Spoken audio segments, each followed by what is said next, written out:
Hi and good morning. I'm getting ready for a shoot at my studio with my team. We are shooting holiday bundles because we're going to do some holiday bundles on KGH brand. So I'm going to do my makeup. I just put something in the wrong place and I can't let my inner Monica, can't settle unless I move the thing and put it in the right place. Alright, I just got back from my IVF appointment in the morning and I'm going to do my base because I'm going to go to the office and do my makeup at the office on video for tutorial content. Why do I keep getting a bubble in my top lip? And then we're going to shoot photos of each look that we do. And then tonight we're going to watch Wicked. I've actually never seen Wicked. I actually don't know much about the storyline. I've obviously seen The Wizard of Oz as a child. I say obviously that's a bit presumptuous. I shouldn't assume everybody's seen it. But yeah, I'm excited to see it. I'm loving a skinny brow. I'm loving it so much. It feels like I'm in my villain era. But like my boss bitch, like I launched a brand villain era. Yeah, I'm not a villain, I'm nice. The IVF medicine has me feeling crazy. So yesterday, I had a day off of going to the doctors. Today I went to the doctors. We only have 2 follicles. Now what that means is we have 2 possible eggs to be retrieved from my body. Well, there's a tiny one that's probably not going to be able to be taken. It's so small you can't even see it on the friggin' ultrasound. We have 2 follicles that are about 18 millimeters. They like them to be between like 19 and 22 to retrieve them. And so tomorrow I do a very large injection in my muscle on my leg before taking them out. 48 hours or 43 hours or whatever, 36 hours later. It's definitely the worst part of the whole thing is doing the big injection in your leg. I'm so sorry if this is TMI. But my cycle this time I think was a mini cycle. If anybody knows what that means, it just means that like all my medicines were quite low dose. So I don't know whether that's been the reason for a lower follicle count, or if it's just that I'm 41 and the last time I did an egg retrieval I was 40. You would think a year wouldn't make much of a difference. I'm still gonna proceed with the procedure per my doctor's guidelines, because sometimes they don't do it if you've got less than 3 or 4, I guess. But I really want to know, like, even just from the science of it all, if all of the acupuncture that I've been doing for the past year, on and off, with travel, sort of, you know, respectively, being sort of, you know, not allowing me to be super duper consistent, I want to know if that acupuncture actually has improved my egg quality or not. I don't know whether that's a thing. There's all these different things that you can read and do and look up into. I've stopped sort of wearing perfume for the past year. I've not really been burning candles very much.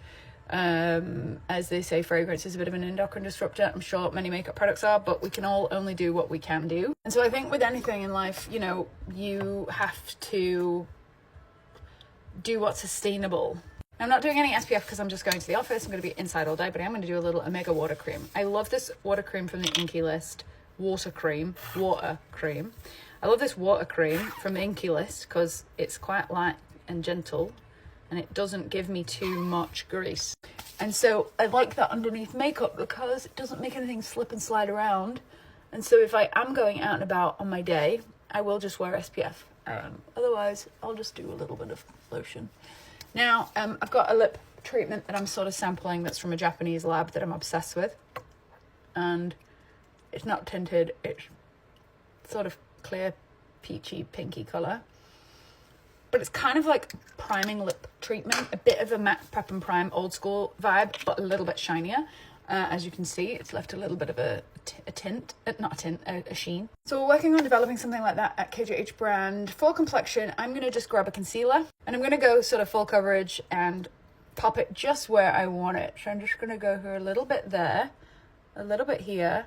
When I'm being precise about my placement, but I want the coverage to be full, I'll apply directly to the skin first. If I want my complexion to be less full, I'll go to my hand and prime it into the brush, because you lessen the coverage by priming it into a brush, but that's the point. You're sort of lessening the coverage by sort of getting it into that brush and sort of,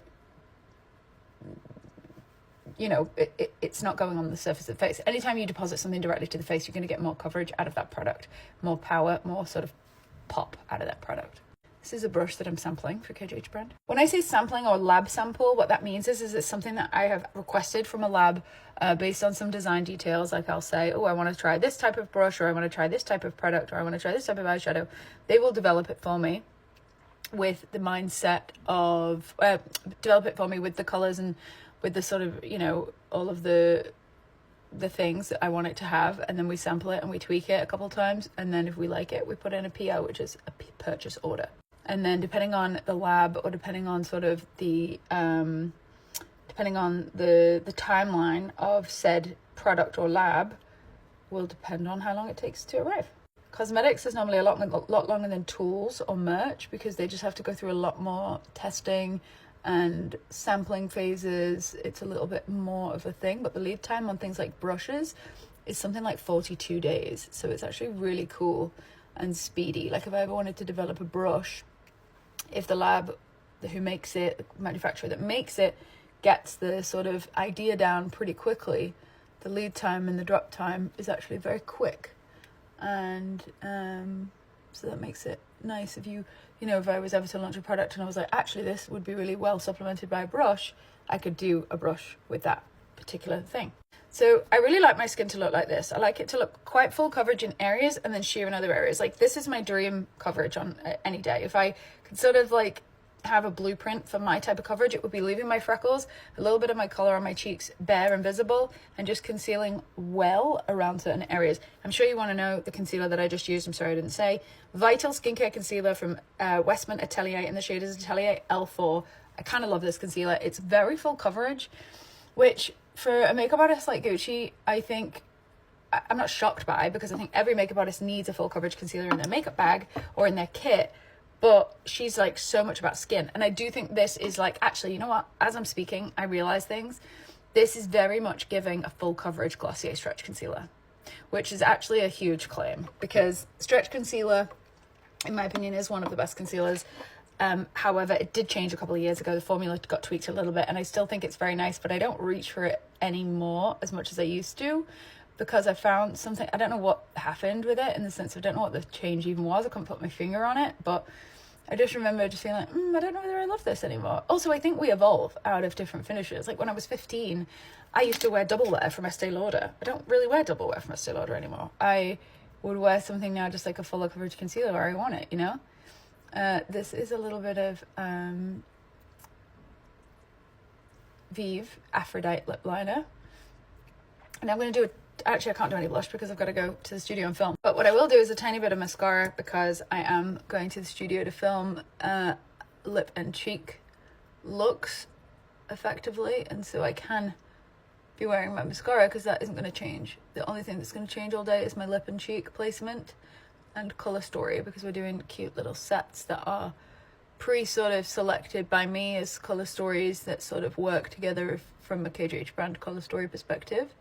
This is obviously Tower 28 Make Waves. If you haven't tried it yet, I don't know what to tell you. Thanks for hanging out with me. Love you all. Thanks for the support on the IVF stuff. I truly feel whatever's supposed to be will be, and my eggs are ready.